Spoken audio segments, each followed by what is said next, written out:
जो पद था उसमें कुछ पंक्तियों को व्याख्या कर दिया गया था, जो शेष बचा था उसका व्याख्या आज हम लोग इस वीडियो में करेंगे। तो यदि आप हमारे इस यूट्यूब चैनल पे नए हैं तो बिना किसी को बताए हमारे यूट्यूब चैनल को सब्सक्राइब कर दीजिए और बेल आइकन को प्रेस कर दीजिए, जिससे सबसे पहले आपके पास एजुकेशनल रिलेटेड वीडियो पहुंच सके। और बिना समय गवाए चलिए शुरुआत करते हैं।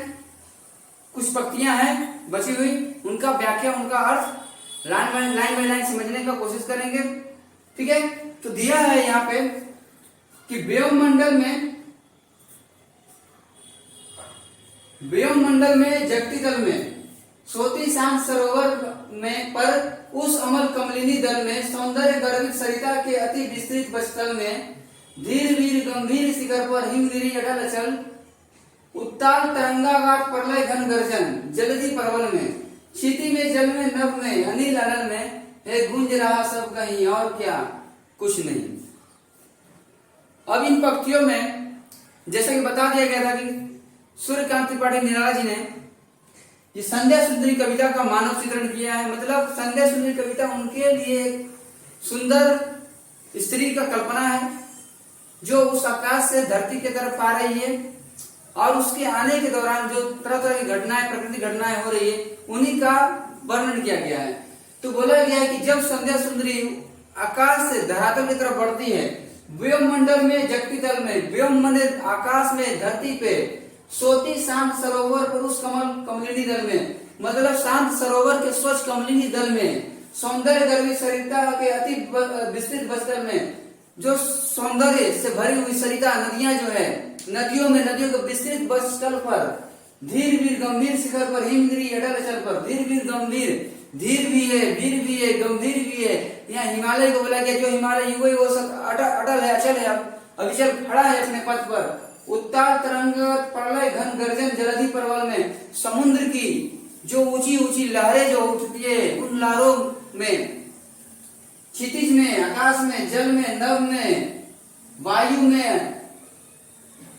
अग्नि में, अनल में है गूंज रहा सब कहीं, सब जगह एक ही चीज गूंज रहा है, एक ही चीज व्याप्त है, सब जगह एक ही बात का चर्चा हो रहा है, क्या कि संध्या सुंदरी आ रही है। और क्या, कुछ नहीं, बस एक ही बात, चुप चुप चुप चुप, माने सारा विश्व, समग्र विश्व क्या है, मौन धारण, पूरी सृष्टि क्या है यहाँ पर मौन धारण की हुई है। मतलब संध्या सुंदरी आ रही है तो सब जगह चुप चुप का व्याप हो रहा है, एक ही गुणगान हो रहा है कि संध्या सुंदरी आ रही है। तो शांति बनाए रखें।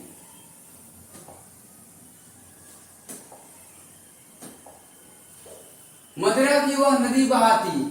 अति थके हुए जीवों को वह सस में प्याला एक पिलाती,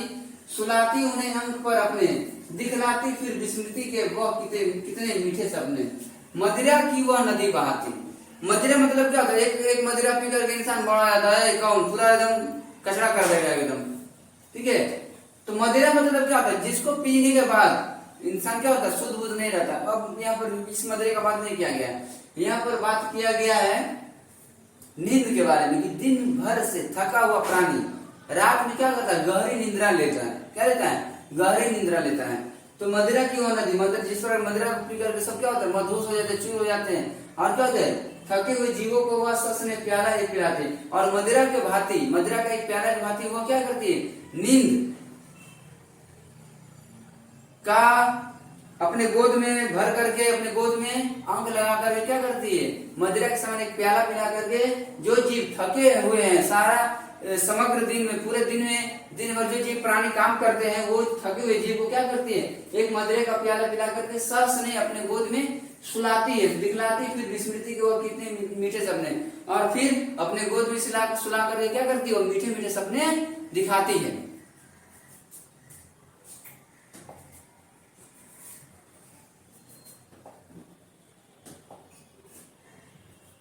अर्धरात्रि की निश्चलता में हो जाती वह लीन, कवि का बढ़ जाता अनुराग, विरहकुल कमनीय कंठ से आप निकल पड़ता तब एक विहार। अर्धरात्रि की माने आधी रात बीत जाने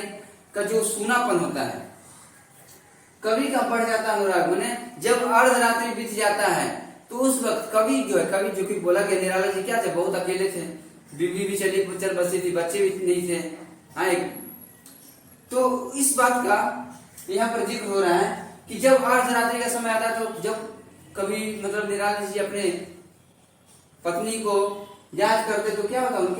उनका अनुराग, उनका प्रेम जो होता पत्नी के प्रति वो फिर से उमड़ जाता है। विरह कुल में कमनी कंठ है, और विरह की वेदना में मैंने बिछड़ने की याद में उनके कंठ से, उनके स्वर में से कुछ एक और आप निकल पड़ता है, एक विरह और एक फिर से एक रचना, एक कमनीय कंठ से उस प्यार भरी दास्तां का फिर से एक श्लोक, एक पंक्तियां फिर से जनमानस के लिए निकल पड़ता। ठीक है, तो ये जो संध्या सुंदरी जो हम लोग पढ़े हैं, तो ये क्या है, ये उस स्त्री को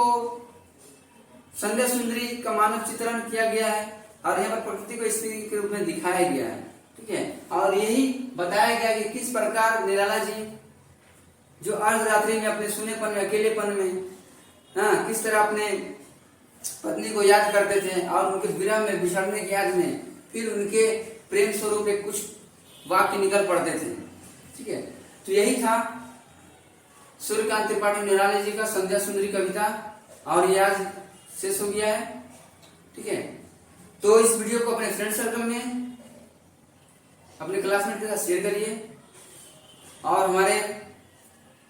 YouTube चैनल को सब्सक्राइब, लाइक, शेयर कर दीजिए।